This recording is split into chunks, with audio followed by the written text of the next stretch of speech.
So firstly, Scottish clothing and accessories brand Endura have reported a £14 million pre-tax loss. That is an absolutely huge downturn for them. They made 2.7 million gross profit in 2020, 2.6 million gross profit in 2021, and were still up £760,000 at the end of 2022. But their latest financial figures show a very different picture, although there is a very familiar picture from everyone at the minute, really, isn't it? Mm-hmm. This is their first loss since 2019, and they put it down to a large reduction in sales, primarily in the UK. The company's director, Andrew Long, says some of the losses have come from impairment of inventory, with stock value reportedly down £2.8 million. The positive side for Endura is that they are owned by Pentland Group, who are absolutely humongous. They own Speedo, Berghaus, as well as being the majority shareholder in JD Sports. Pentland Group recorded a post-tax profit of the same period of £339.8 million. Whoa. They are humongous, so they are not context. Worried or concerned in the slightest. Meanwhile, Pon, which owns loads of cycling brands, including Cervelo, Cannondale, Focus, Santa Cruz, etc., is closing one of its European factories.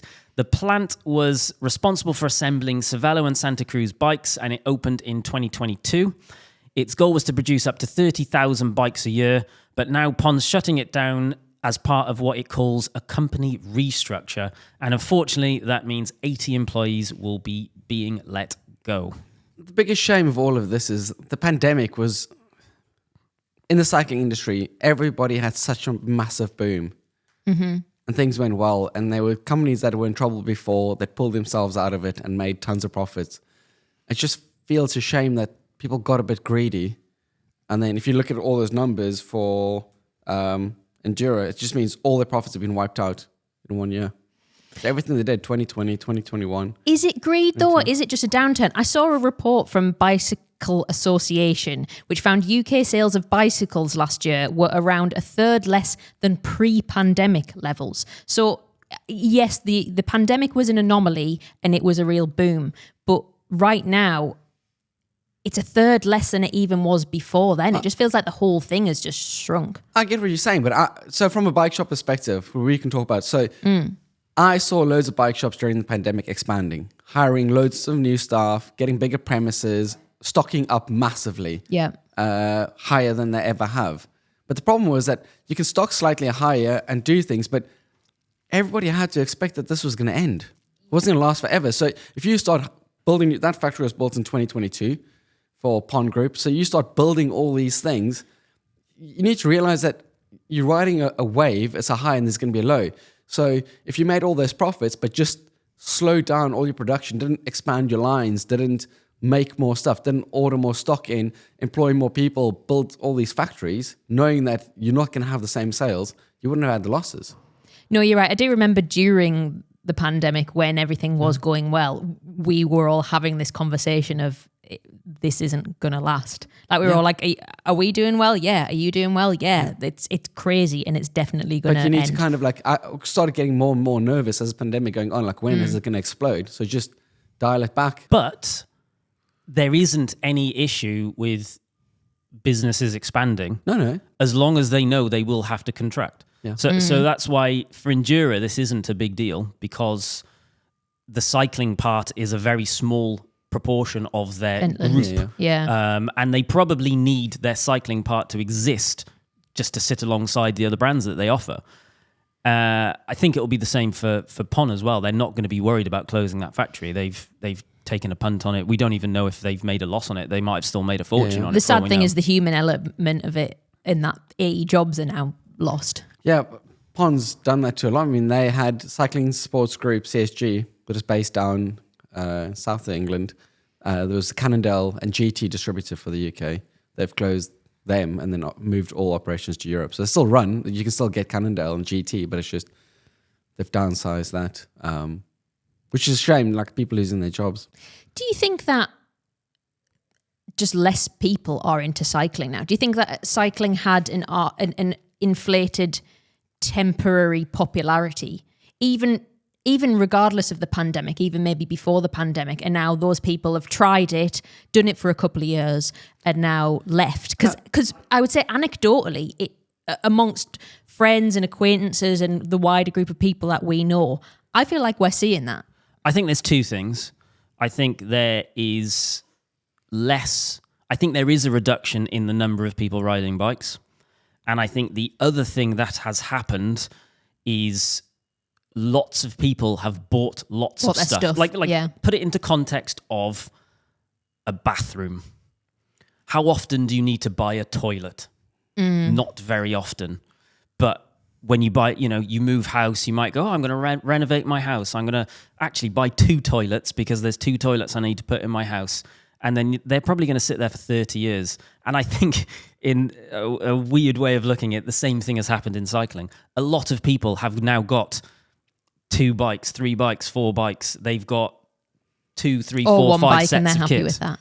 Well, no, yeah, of course. What I'm saying is the ones that are hardcore into it have multiple bikes now. They have a drawer full of kit. They're not looking at going, well, I need more stuff. They go, well, I'm not sure what's happening. I'll just sit on that for a while. I was at your house yesterday and you've got a portaloo at the front of your house and a toilet at the back in the garden. So We do. You've got loads of toilets at the moment. We are surplus on toilets at the moment. Yes, so that's exactly the thing. There will be less cyclists than what there was in 2020 and 2021, but I don't think that much less than pre-pandemic. I think probably more still. From a bike shop, we see this all the time. So if your shop's been around for long enough, you'll see people coming into the sport. They get very keen. They do all the stuff. They do a couple of races. They don't turn pro. They leave the sport again. And then eventually they come back. So it's like ebbs and flows of customers. These customers you haven't seen. I've got a customer at the moment who's buying a bike of us that bought a bike of me in 2014. And then rode for a few years and he stopped cycling completely. Now he's getting back into it again. But I think the pandemic had a massive influx of new cyclists because there's nothing else to do. Some of them would have stayed. Some of the previous ones would have left, but I think there'll still be more people. It's not doom and gloom. It's stock is the issue. And like what Jimmy just said, if you've bought 5 cycling outfits during the pandemic and now financially everybody's struggling, not cycling wise, just in general, everything's more expensive. You don't need 5. You don't need a 6th cycling outfit. You can ride a less, ride with a t-shirt if you wanted to. So people are cutting back on that unnecessary spending. It's a bit more considered purchases. You're right. I know that you've said this to me on the subject of toilets, Jimmy. You said to me that the best business to be in is toilet paper because everyone's always going to need it. That is, I've literally since my late teens, I've wanted to own a toilet paper company. and then there was that one which came out maybe a decade ago, which is, I can't even remember what they're called. They're like a hipster toilet paper brand. Oh, and who gives a crap? Yeah, something like that. And when I saw that come out, I was like, that could have been me. Is that the ones that comes like in the boxes? And it's wrapped in paper instead of plastic? I think it's meant to be better quality in terms of for the environment, but their USP is that they're wrapped in like pretty paper. It's millennial I'm pretty toilet sure that's paper. what Lauren buys, but I don't pay enough attention. And now, a word from our sponsors, Jimmy's Crap Sheets. Crap sheets, Jimmy's crappers. I guess I have a bit of not doom and gloom for this section, I guess. Go on. So my first thing I'm interested in, so I have written it down, you've probably already looked, but I was surprised how big Endura actually are.